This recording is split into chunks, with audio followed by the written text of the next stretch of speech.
Hai hai hai, selamat datang kembali di channel Min Donghua. Kali ini kita akan melanjutkan cerita Donghua, Battle Troop di... Setelah menginjak kilatan cahaya guntur untuk pergi dari tempat ini, namun tidak peduli Xiaoyan menyapu segala arah. Bahkan, meskipun masih ada jarak yang cukup jauh dengan bintang-bintang tempat markas besar Taisu. Namun tempat ini telah dikepung oleh pasukan Taisu sebelumnya. Dan sekarang ada kapal Dewa Kekosongan di mana-mana, yang akan memblokirnya kemanapun Xiaoyan pergi. Pada saat yang sama, gelombang jiwa kebencian yang dipancarkan oleh pedang pengejar jiwa penghancur kekosongan dari kedua orang Taisu itu juga sama kuatnya. Meski begitu, tidak peduli seberapa keras para pasukan Taisu memblokir Xiaoyan saat ini. Xiaoyan tidak dapat berhenti dan bertarung dengan mereka. Jika tidak, dia pasti akan terkepung oleh Taisu. Sialan, jika kita tidak menghentikannya, orang ini akan melarikan diri, dan kita tidak akan melihatnya lagi. Yuan Juo meraung dan marah. Bagaimanapun Chokwe telah menghentikannya sejak awal. Apakah Anda buta? Coba lihatlah di kehampaan. Orang ini telah dikepung dari segala arah. Jadi minggirlah. Orang ini adalah favorit saya. Pada saat Chokwe berteriak dan keras, sosok Xiaoyan tiba-tiba muncul di depan mereka. Namun saat dia merasakan keanehan, Xiaoyan hanya bisa mengubah arah. Kemudian kekuatan jiwanya yang kuat tiba-tiba menyebar. Dan Xiaoyan terus menyapu di area di sekitarnya seperti ini. Namun penghalang tak terlihat terus datang dari segala arah dan hampir menutupi ruang ini dengan sangat cepat. Jadi Xiaoyan harus segera menemukan kelemahan penghalang tak kasat mata ini. Kemudian, dalam waktu yang sangat singkat ini, ekspresi Xiaoyan tiba-tiba memadat, dan kekuatan jiwanya terus menyebar ke area yang lebih di sekitarnya. Kemudian dia segera menemukan kekurangan dari penghalang tak kasat mata ini, dan langsung bergegas keluar sebelum keheningan menyelimutinya. Jelas, dengan kecepatan Xiaoyan dan dengan bantuan kekuatan guntur ekstrim, dia dalam sekejap hampir mencapai ke lokasi kekurangan penghalang tak kasat mata ini. Namun Xiaoyan tidak pernah menyangka, saat dia hendak bergegas keluar, tiba-tiba pedang pengejar jiwa kekosongan menyelimuti Xiaoyan. Sepertinya kedua orang itu telah mengetahui rencana Xiaoyan sebelumnya, bahwa Xiaoyan akan merobos penghalang tak kasat mata dan melarikan diri dari sini. Pada saat ini, pedang pengejar jiwa penghancur kekosongan berubah menjadi cahaya hitam dan bergegas menuju Xiaoyan dengan kecepatan yang sangat cepat. Bahkan tanpa menunggu reaksi Xiaoyan, cahaya pedang itu mencapai di belakang Xiaoyan. Tepat ketika Xiaoyan menoleh ke samping, cahaya pedang itu mengores pipi Xiaoyan dan meninggalkan noda darah di sisi wajahnya. Pada saat yang sama, sesosok tubuh mengikuti dari belakang pedang itu. Saat dia mengangkat kepalanya, sebuah tinju yang bersinar dengan cahaya hitam sudah bersiap memukul Xiaoyan dengan keras. Namun saat ini Xiaoyan telah menyebarkan kekuatan jiwanya, jadi tentu saja dia menyadarinya. Jadi dalam waktu singkat, Xiaoyan berhenti dan memblokir serangan tersebut. Namun Xiaoyan merasakan sakit di hatinya saat merasakan jiwa-jiwa yang tak berdosa yang meraung saat menghadapinya. Dan saat sosok itu mendekat, Xiaoyan sudah dipenuhi amarah, bahkan niat membunuhnya pun melonjak dengan gila-gilaan. Lagi pula, keterampilan bertarung yang diberikan oleh Yang Mulia kepada Xiaoyan juga telah berkembang pesat dengan bantuan Nie saat terobosan. Pada saat ini, kekuatan tinju dari orang di depannya ditarik keluar secara tak terkendali, kemudian dituangkan ke dalam tinju lengan ledakan Xiaoyan, dan mengubahnya menjadi kekuatan serangannya sendiri, menggunakannya untuk melawan. Pada saat yang sama dikombinasikan dengan kekuatan Dewa Asli Bintang 5, sosok Xiaoyan berubah menjadi setinggi ratusan kaki, dan tinju Xiaoyan langsung menghantam pria itu dengan keras, yang membuat pria itu segera menyemburkan darah. Bahkan lengan pria itu langsung hancur dan berubah menjadi daging cincang, dan sosok pria tua itu langsung menembakkan mundur ke belakang. Namun Xiaoyan tiba-tiba menginjak guntur ekstrim dan sosoknya muncul di belakang pria itu. Pada saat yang sama, tinju Xiaoyan yang terbungkus di dalam nyala api dan guntur langsung menghantam pria itu dengan keras. Tuar! Di bawah suara gemuruh yang bergema, meskipun kekuatan pria ini hanya berada di keabadian dewa tingkat pertama, tetapi kekuatannya benar-benar berbeda dari Xiaoyan. Di bawah serangan Xiaoyan tidak ada habisnya, pria itu langsung bergegas untuk melarikan diri. Namun cahaya putih tiba-tiba bersinar di depan matanya, yang menyebabkan meskipun saat itu siang hari, tapi dia dengan cepat ditelan oleh kegelapan. Pupil matanya segera melebar dan dia kehilangan semua gerakan. Namun Xiaoyan tidak berhenti sama sekali. Kemudian api 3 warna mengalir di antara jari-jarinya, seolah-olah menyatu kolam api sepanjang 7 kaki, dan langsung menimpa orang ini.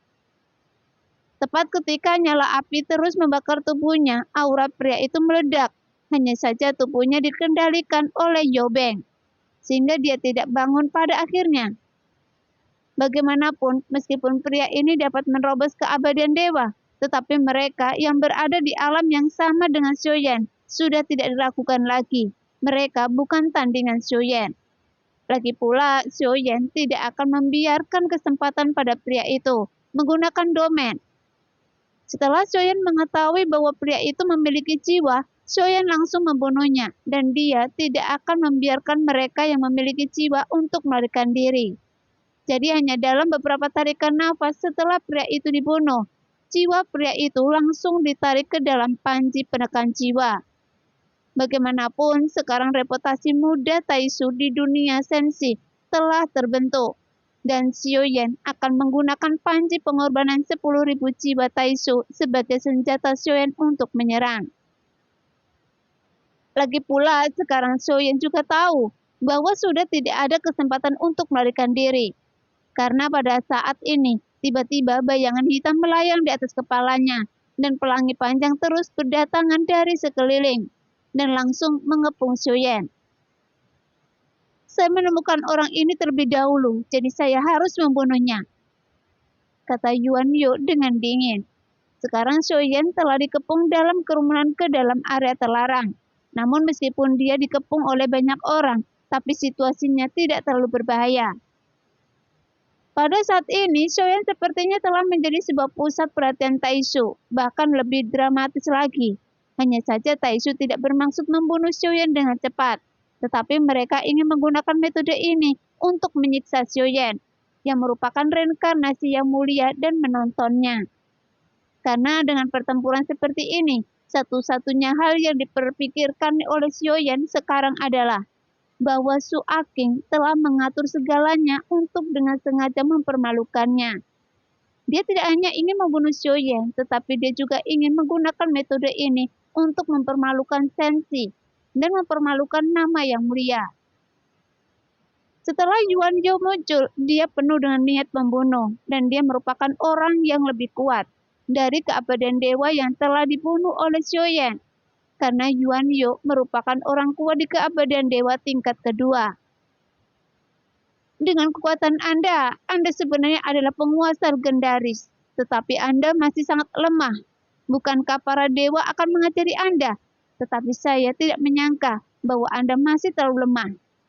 Yang menunjukkan hanya dengan sumber daya dunia, hanya Taishu saya yang dapat membuat orang-orang lebih kuat dari menerobos. Tepat ketika Xiaoyan mendengar apa yang dikatakan Yuan Yu, Xiaoyan tidak mengucapkan sepatah kata pun, tapi sosoknya tiba-tiba melangkah keluar dengan telapak kakinya, dan langsung mengambil 7 langkah berturut-turut yang benar-benar berbeda dari teknik sebelumnya. Segera bayangan kaki raksasa mengembun di udara yang membuat seluruh ketiadaan tampak bergetar. Melihat pemandangan itu, ekspresi Yuan Yu dan yang lainnya tiba-tiba berubah. Karena seolah-olah seluruh tubuhnya dipukul dengan keras hingga dia berlutut. Bahkan meskipun dia mencoba mengangkat lututnya, namun di bawah tekanan yang sangat kuat, dia langsung berlutut lagi. Kemudian Xiaoyan muncul di depan Yuan Yu sambil mengayunkan tinjunya yang seperti hujan. Tepat ketika tinju Xiaoyan menghantam tubuhnya, Yuan Yu juga segera melawan dan juga mengayunkan tinjunya. Hanya saja Xiaoyan yang memiliki tubuh dewa asli bintang 5 masih memiliki terlalu banyak kekuatan.